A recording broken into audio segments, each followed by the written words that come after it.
Now, do I think that exactly on that hour and that second and that clock that we're going to have the entrance into this world of the Antichrist? No, I don't. I know what the Bible is trying to describe. It's describing a shift in the moment. And when we're talking about that moment in the time, that's when they believe that the shift can take place. So anywhere from that point forward, I would expect to see the arrival of this supposed enlightened teacher that you see all of these GFL whoever talking about. And it's not going to be, if you think that this isn't a possibility for something like this to happen, I don't know where you've been putting your head, but it ain't in the light of the truth, that's for sure. This is going to happen. This is going to happen without a doubt. Like I said, it's not going to happen at that specific moment in time. That time just represents the shift, the possibility, the potential for it to take place. We're already in the time now. We're in the potential now. But you have to understand this. They're traditional. They're ritualistic. They're occultic. They're bound to the line. They're bound to the letter. They try to stay within the border. They try to stay tight. So a date and a moment and a time is specific to them. It's a part of ritual. So I would personally think that they're not going to let this one, as we see they've been preparing for it for so long. Everything is focused on it. Every symbolism that we have in Freemasonry, every symbolism that we have in our architecture, every freaking occultic message that you could possibly look at, all the crop circles, everything is telling you this moment in time. Everything for the last 5,000 years, historically, archaeologically, within the evidence, are preparing for this time. Where does the Mayan calendar even comes from? Well, it comes from one of the serpent gods that crossed the ocean into Mesoamerica to begin to spread and start the civilization. The serpent god was known as Quetzalcoatl, the plumed serpent. He's a representative of the same pantheon of fallen gods who are proclaiming the works of this fallen prince upon the world. And they came early to set this up.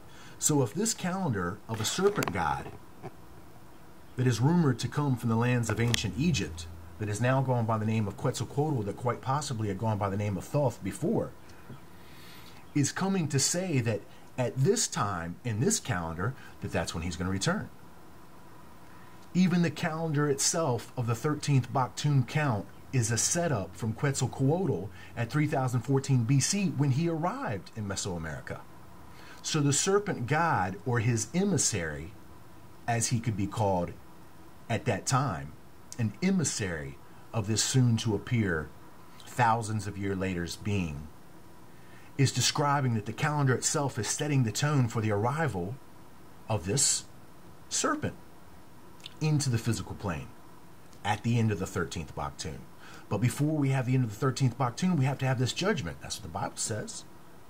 That's what everybody else is seeing around you. You're seeing a physical judgment take place. Well, we find out that Dan is supposed to be a physical judge in the last days. Dan, a physical judge in the last days, and he's a serpent and an adder by the path. What does that mean? I thought God was coming to judge this. Dan? Danites? People judging this? I thought this was supposed to be a judgment from God. And now we're finding out that it's a physical judgment imposed by some sort of Danites that were considered idol worshippers. And they got connection with incredible strength and long hair that's going to point everything back to their connection to Orion and the Pleiades that we see Job begin to talk about. And then if you're going to research the Danites, you're going to find out one of their symbols popular throughout history is, guess what? It's the bee.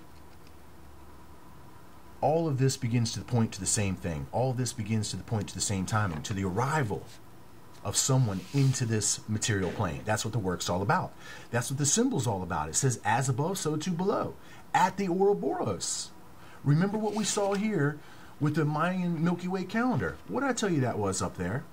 I said that was a serpent's mouth. What do you see up there? That's the serpent's mouth. What are they calling all this?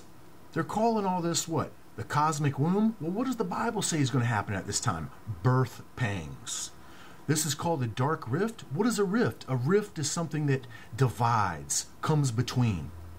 They call this the dark road. Who wants to travel down this dark road? If this is the serpent's mouth, this is a symbol for the penta, which is the physical world, which some symbolize as man. Why do, when we turn this up and make a pentagram, we see man's head entering to the serpent at this time? Think about it.